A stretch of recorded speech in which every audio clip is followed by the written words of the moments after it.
on ne coupe pas le verbe coudre, on ne coupe pas le neuf et avec du vieux, sinon ça ne tient pas. Manuel est bien obligé, s'il veut faire bouger les choses, eh bien, de s'adresser directement à la communauté. Présent, ce malheur n'est pas tout à fait naturel. On peut même supposer qu'il est très peu naturel, dans la mesure où ce malheur qui résulte d'une exploitation et à outrance, c'est un malheur qui profite justement aux gens qui s'en mettent plein les poches. On peut toujours accuser les paysans en disant qu'ils tiennent la machette et donc de tourner le dos à l'appareil établi. L'appareil établi représenté dans le gouverneur de la Rosée, entre autres, par le chef de section, eh bien, c'est un appareil qui s'accommode très bien de la complicité.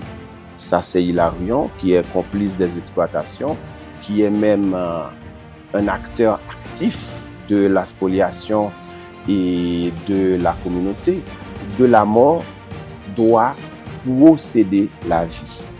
Et à chaque fois, il met l'accent aussi sur les rituels de purification.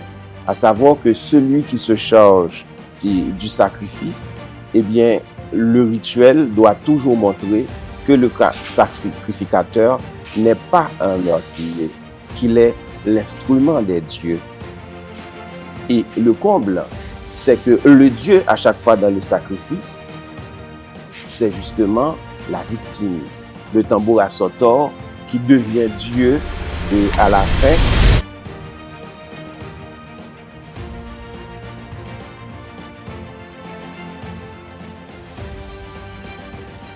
Bonjour, monsieur Nixon Calixte.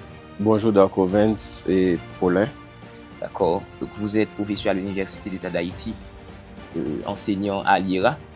Je ne sais pas si vous enseignez jusqu'à présent à la Faculté des sciences humaines. Et bon, disons qu'à la Faculté des sciences humaines, j'y enseigne toujours jusqu'à preuve du contraire. Mais c'est vrai que j'ai pris une pause depuis une année. Ok, d'accord. Alors, vous avez coécrit un livre sous la direction de Michel Acacia, intitulé Révolte, subversion, développement chez Jacques Roumain. Et dans ce livre, vous avez abordé la notion du pouvoir dans Gouverneur de la Rosée de Jacques Roumain. Et je trouve que ça a été une étude très, très originale. Et je me suis dit, pourquoi ne pas vous inviter pour parler de ce travail. Et l'étude en question, c'est la question du pouvoir dans le Gouverneur de la Rosée de Jacques Roumain. L'idée de cette étude est venue dans le sillage du colloque Jacques Roumain que l'université avait organisé en 2007. À l'occasion du centenaire de son anniversaire. Justement, à l'occasion du centenaire de l'anniversaire de Roumain. Donc, ce qui était l'occasion, et justement à la fois de glorifier, magnifier le grand homme qui était Roumain, mais également d'attirer l'attention sur son œuvre et de visiter surtout des aspects délaissés, négligés de cette œuvre. Parce que, au fond, on a pas mal écrit sur Jacques Roumain. Et le problème, c'est que les lectures en général sont des lectures, on va dire, qui sont de surface. Quand elles ne sont pas de surface, ce sont des lectures qui adressent des enjeux et on ne va pas dire grossiers, mais des enjeux plutôt évidents, du genre de l'engagement de Jacques Roumain, du genre Jacques Roumain, auteur progressiste. Mais derrière tout ça, on oublie l'œuvre, on oublie toute la dimension autonome que envers et contre Jacques Roumain et cette œuvre a pu développer. C'est-à-dire, j'ai l'impression que l'œuvre a été oubliée au profit de la vie de l'auteur. Tout à fait, et c'est le réflexe, un réflexe qui date depuis le 19e siècle.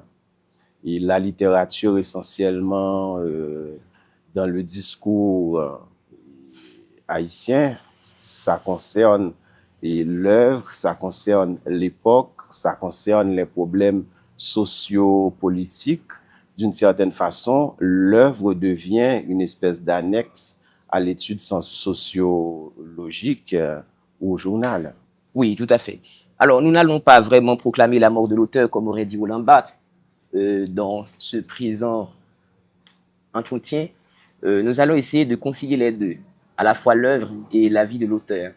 Je me rappelle dans ce présent ouvrage, ce texte du professeur Yves Dorestal, pour une lecture métaphysique de Jacques Roumain qui disait qu'il faut aborder Roumain comme une sorte de pluralité unitaire. Voilà. Gouverneur de la Rosée, comme vous l'avez mentionné, gouverneur, ça prend S7 au pluriel. Et il y a déjà dans la formulation du titre une volonté de travailler la forme. En ellipsant l'article définit les gouverneurs de la Rosée. Ça donne au texte une force poétique. Mais ce qui nous intéresse, c'est le caractère pluriel du pouvoir chez Jacques Roumain. C'est le fait que ce n'est pas un pouvoir qui est concentré entre les mains d'un seul homme ou bien d'un petit groupe d'individus, comme c'est le cas dans la démocratie représentative. C'est plutôt un pouvoir distribué, partagé.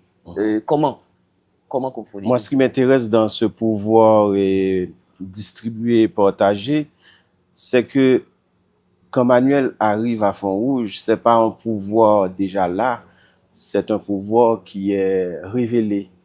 Et dans une grande mesure, Manuel va effectuer un travail d'accoucheur, révéler aux gens qu'ils ont du pouvoir. Bien sûr, la communauté a beau être déshéritée, la communauté n'est pas moins habitée par des forces économiques qui se partagent les terres et le minimum de ressources, des forces politico-policières qui sont là un petit peu et pour la gestion à travers et notamment le chef de section. Mais ce qu'on observe, c'est qu'il y a toute une contradiction que Manuel a pu identifier et qu'il a aidé à résoudre. C'est que vous avez un dispositif qui est là, un dispositif de pouvoir, mais la communauté se meurt. Il n'y a rien que ce dispositif arrive à faire ou semble même vouloir faire au bénéfice de la communauté.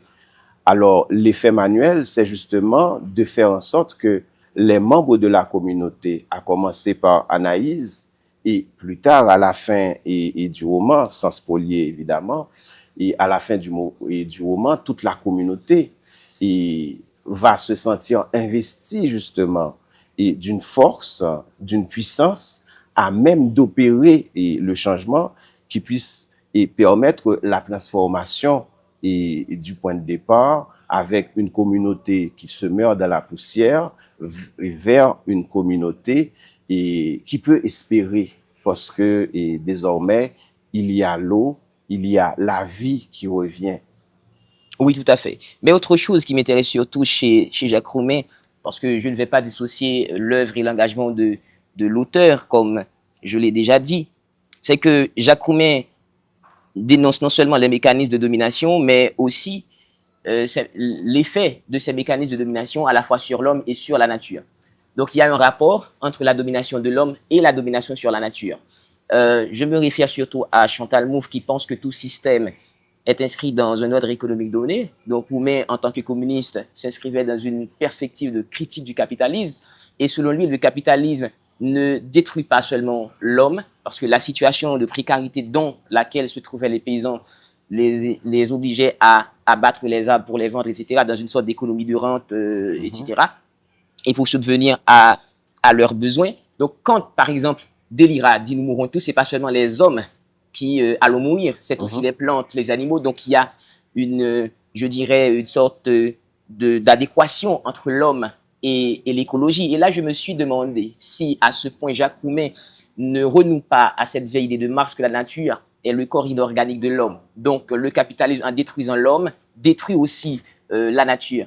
En ce sens, Jacques Roumain aurait préfiguré une sorte d'écologie marxiste dans Gouverneur de la Rosée. Comment comprenez-vous cet aspect-là? Le thème écologique est effectivement très présent et dans Gouverneur de la Rosée. Et le changement que j'ai évoqué tantôt, et l'hypothèse de ce changement n'est devenue possible qu'à partir du moment où Roumain d'abord a pu découvrir la source et cette hypothèse a pu se renforcer à partir du moment où la communauté ayant creusé le canal, le filet d'eau a commencé à circuler et le long du chemin qui a été fait pour elle. Donc, c'est clair que la nature et l'homme, dans le gouvernement de la Rosée, sont dans une étroite continuité. Maintenant, le malheur qui frappe la nature, vous avez effectivement raison, ce malheur n'est pas tout à fait naturel. On peut même supposer qu'il est très peu naturel, dans la mesure où ce malheur qui résulte d'une exploitation et à outrance, c'est un malheur qui profite justement aux gens qui s'en mettent plein les poches. On peut toujours accuser les paysans en disant qu'ils tiennent la machette. Mais pourquoi ils en sont venus à tenir la machette? C'est parce qu'à un certain moment, eh bien, ils n'avaient pas d'autre alternative. Donc, on va dire que dans le gouvernement de la Rosée, la mort de la nature, elle était programmée justement au nom d'intérêts économiques, au nom d'intérêts des gens qui sont à la fois partie prenante et pilote du système. En ce sens, la communauté paysanne dans le gouvernement de la Rosée n'est qu'une communauté de suiveurs et de victimes également. Oui, certainement.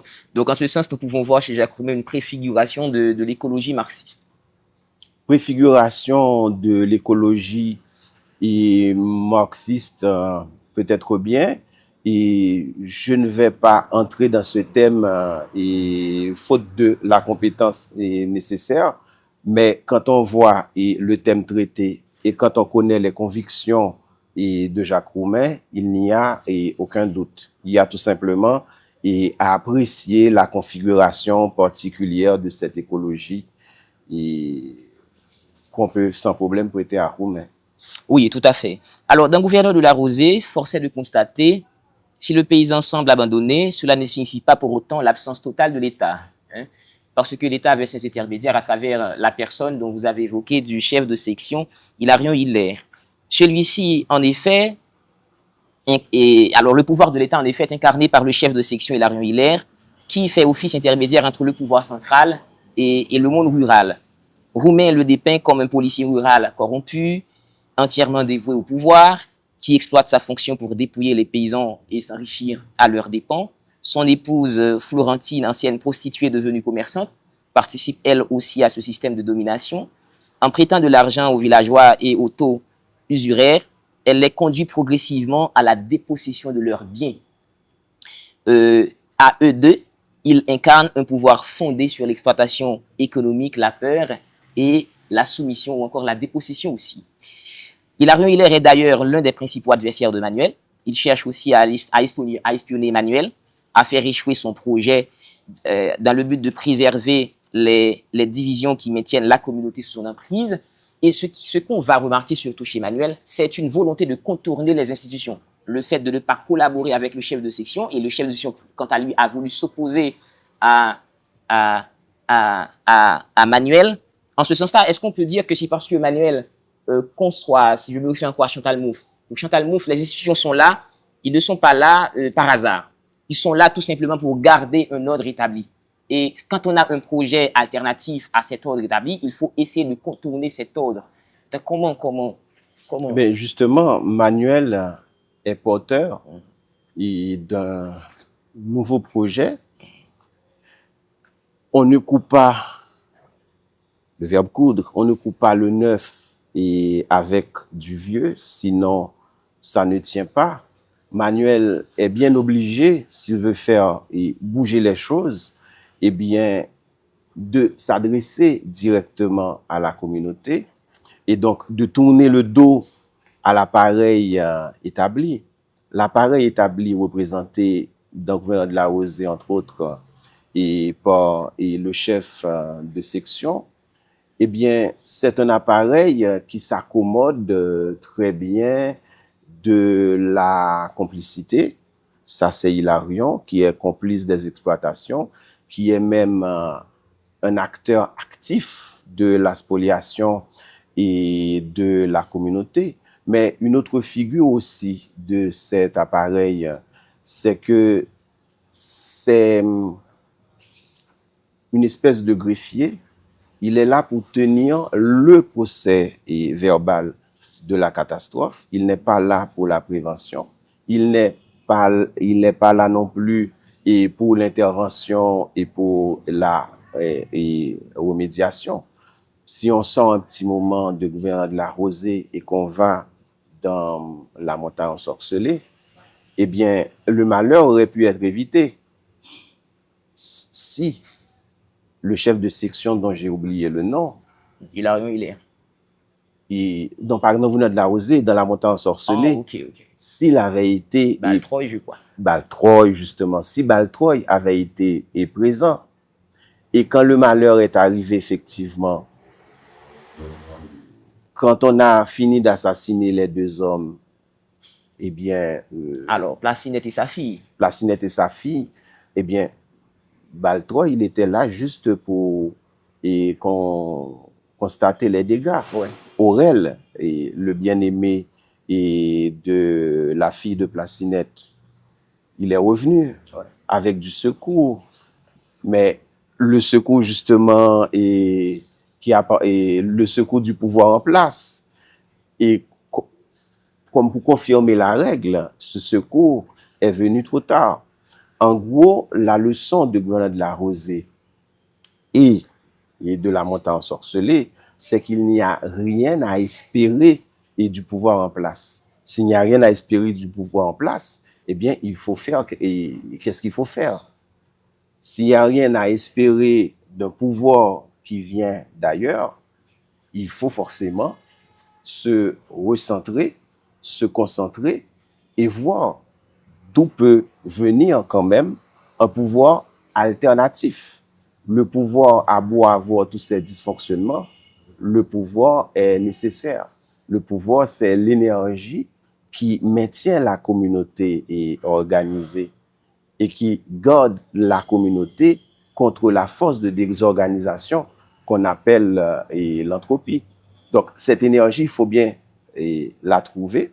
Eh bien, Manuel va aller aux sources, littéralement, en prospectant dans les bois, mais de manière sociologique, en voyant les gens, en parlant avec Anaïs, en essayant d'établir, disons, des liens de collaboration, etc. Et à la fin, quand le problème va être sur le point d'être résolu, la figure de Manuel va s'effacer et la communauté va apparaître. Non plus cette communauté qui se cache et derrière un représentant incompétent et corrompu, mais cette communauté va carrément effacer la figure de ce représentant et s'affirmer elle-même en tant que telle comme réceptacle d'un pouvoir et collectif. Là, c'est un véritable projet démocratique dont la question de l'égalité comme adéquation à la liberté est véritablement posée. Je ne sais pas s'il faut faire ce saut et parler de démocratie. Est-ce que tout pouvoir collectif, est-ce que toute communauté qui prend en main son destin devient nécessairement une démocratie?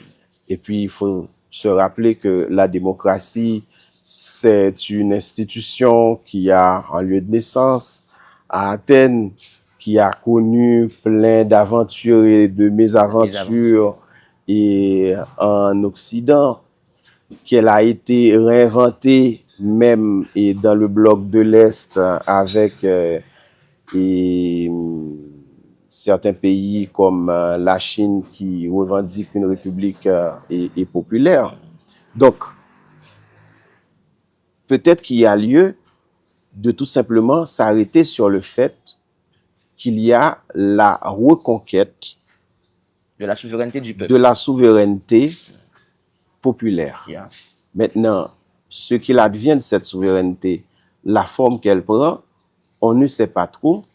Maintenant, où ça va, on ne peut pas dire avec certitude que ça va vers une démocratie. Ouais, mais ce qui est intéressant chez Emmanuel, c'est que s'il s'oppose au pouvoir établi, cela ne veut pas dire que Emmanuel s'inscrit dans une sorte d'absence de pouvoir. Parce que malgré tout, pour Emmanuel, l'absence d'État ne veut pas dire absence de leadership. Emmanuel, en sa personne, incarne la figure d'un leader qui certainement va s'effacer.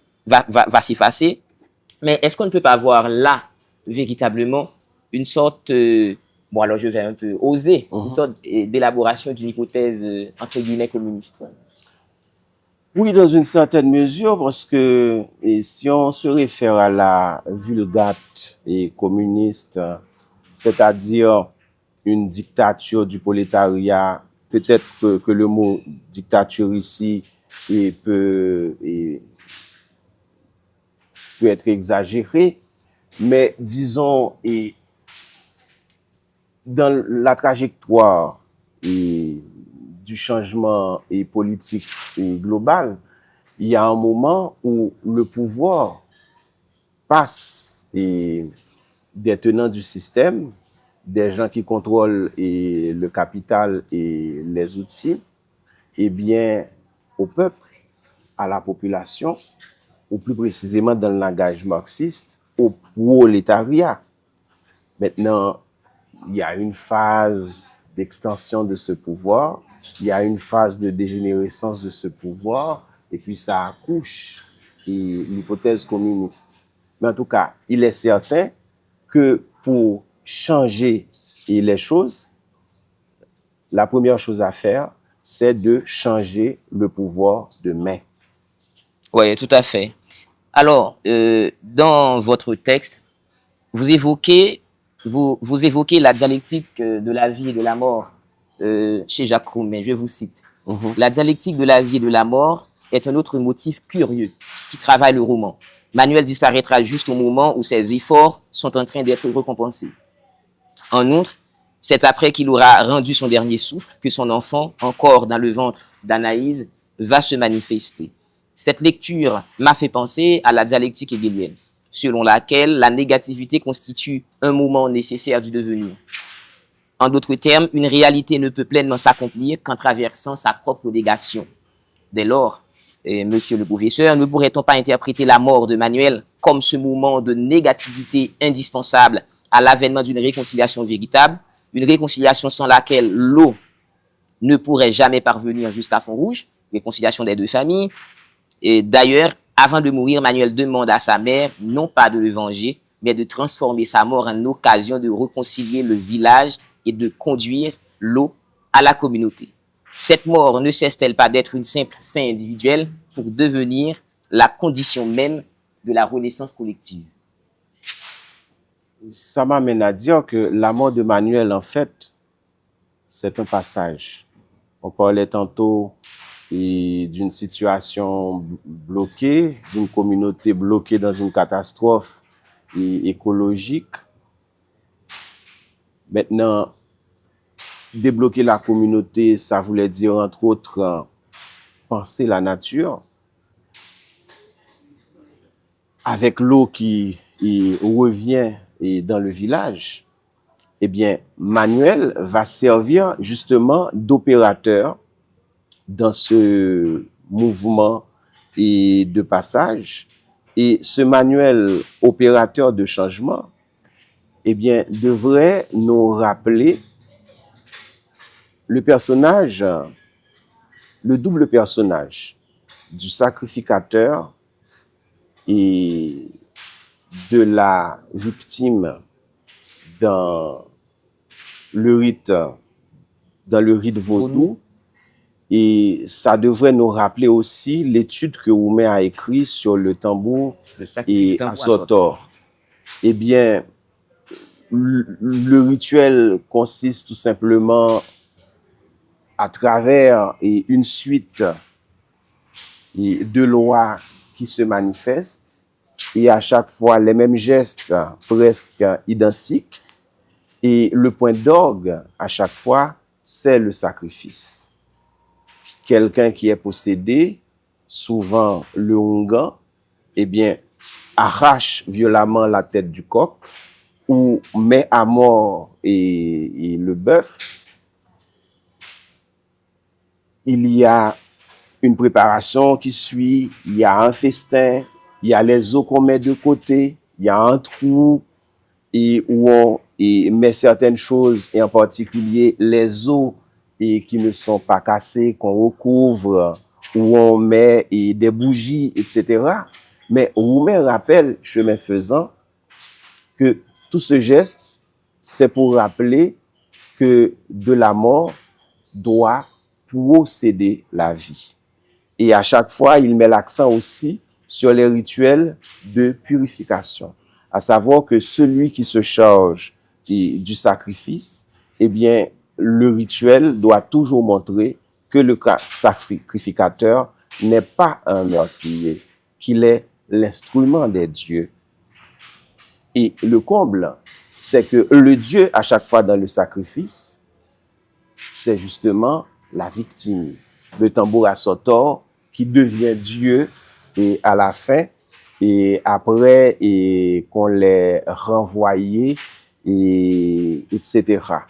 Eh bien oui, c'est normal que Roumain, à la fin, ils disent à la communauté, ils exhortent à la communauté à ne pas crier et vengeance, à faire en sorte que celui qui l'a tué devienne carrément la main d'une espèce de justice divine. Donc, la pensée de Roumain est intimement dialectique dans le gouvernement de la Rosée, mais ce qu'il y a d'intéressant, c'est que cette dialectique, pour le coup, c'est pas une dialectique scolaire importée avec les moments et qu'on récite dans le cours ou à part soi, etc. C'est une dialectique qui est inscrite même dans le vaudou. Qui est incarné dans la réalité. Incarné dans la réalité, le vaudou qui, comme toutes les grandes religions, comprend qu'il y a continuité entre la vie et la mort. Le vaudou qui comprend qu'il y a des inversions, que l'ambiguïté, c'est la condition fondamentale de l'homme. Ah, bien sûr. Alors, et ce qui est intéressant chez vous, c'est le fait que vous analysez le roman Gouverneur de la Rosée en correspondance avec La Montagne Ensorcelée et les travaux théoriques de Jacques Crumet, particulièrement le sacrifice du tambour assotor. C'est vraiment original. Mais pour finir, votre lecture de la dialectique entre la vie et la mort m'a également conduit à une autre piste d'interprétation. On pourrait être tenté de rapprocher la mort de Manuel à celle du Christ. Dans la tradition chrétienne, le Christ meurt pour réconcilier l'humanité avec Dieu. Et Manuel meurt pour rendre possible la réconciliation du village, mais aussi la réconciliation de l'homme avec la nature. Condition indispensable à l'arrivée de l'eau jusqu'à Font-Rouge. Sa mort ainsi, d'être une simple tragédie, cesse d'être ainsi une cesse tragédie individuelle pour devenir un sacrifice fondateur au service de la communauté. Cette interprétation semble d'ailleurs faire écho avec une remarque de Lionel Trouillot, qui affirme souvent que Gouverneur de la Rosée, c'est peut-être le roman le plus chrétien de la littérature haïtienne. Par ailleurs, dans votre texte, vous rapprochez Manuel de Moïse, ce guide qui a conduit le peuple Israël vers la terre promise. Dès lors, peut-on considérer que Jacques Crumet mobilise l'imaginaire biblique pour construire une véritable figure messianique tout en la mettant au service d'un projet profondément social et politique? C'est évident que l'intertexte biblique est très présent dans Gouverneur de la Rosée. Et c'est très certain aussi que la référence à cet intertexte s'impose et depuis Michel Serres avec son Christ noir.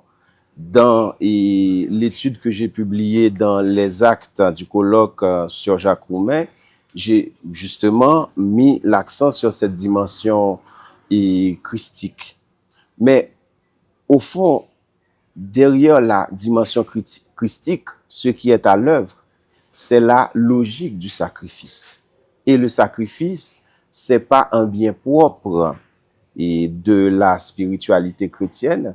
Le sacrifice, c'est une donnée de toutes les religions, les plus récentes comme les plus anciennes. Et peut-être que au lieu de voir Manuel comme le Fils de Dieu, etc., et on peut voir Manuel dans une perspective girardienne, c'est-à-dire comme cet étranger qui débarque à Font-Rouge, cet étranger dont tout indique qu'il n'appartient pas à la communauté. L'attitude d'Anaïs, quand elle se rend compte que Manuel n'appartient pas à la bonne communauté, mais appartient à la mauvaise. Le chien qui ne reconnaît pas Manuel. Et Délira qui doit faire un effort avant de se rendre compte que l'homme qu'elle a devant elle, c'est effectivement son fils. Eh bien, René Girard nous rappelle que la religion primitive fait un sort particulier à l'étranger. L'étranger qui devient la cause de tous les malheurs, l'étranger qu'on finit par sacrifier. Ce sacrifice, au fond, à quoi rime-t-il? C'est tout simplement à mettre d'accord la communauté. Donc, Manuel,